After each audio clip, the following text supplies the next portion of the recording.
Kumusta sa lahat, mahal na mga manonood, tinatanggap ko kayo sa aking channel. Narito ako muli kasama ang isang kahangahangang video ni na Engin Akyurek at Tuba Buyak Ustan.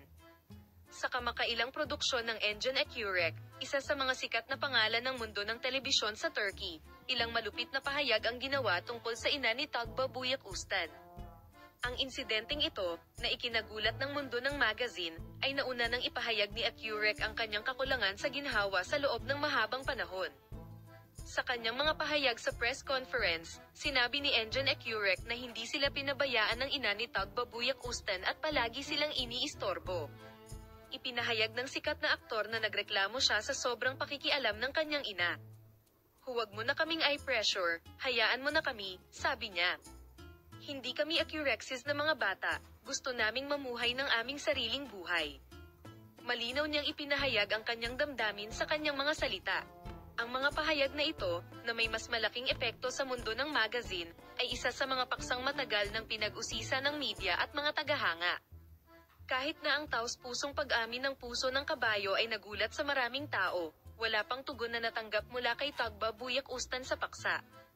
Napag-alaman na ang ina ni Tuba Buyak Ustan ay patuloy at malapit na interesado sa karera at pribadong buhay ng kanyang anak na babae.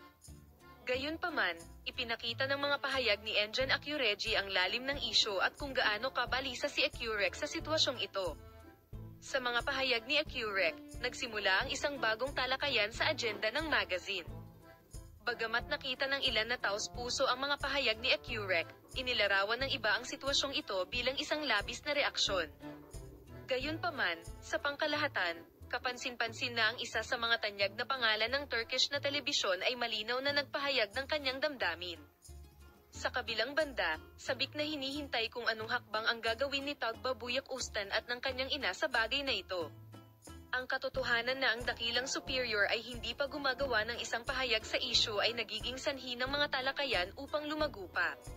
Para sa kadahilanang ito, ang mga malupit na pahayag ni Engin Akyurek tungkol sa ina ni Tuba Buyak Ustan ay natagpuan ang kanilang marka sa mundo ng magazine at sinusundan ng interes. Ang lahat ay naiinip na naghihintay sa pahayag ng dalawa. Tila magiging malinaw sa paglipas ng panahon ang direksyon kung saan pupunta ang mga relasyon sa pagitan ng mahahalagang pangalan. Salamat sa lahat sa panonood ng video. Paalam, makita ka sa mga bagong video.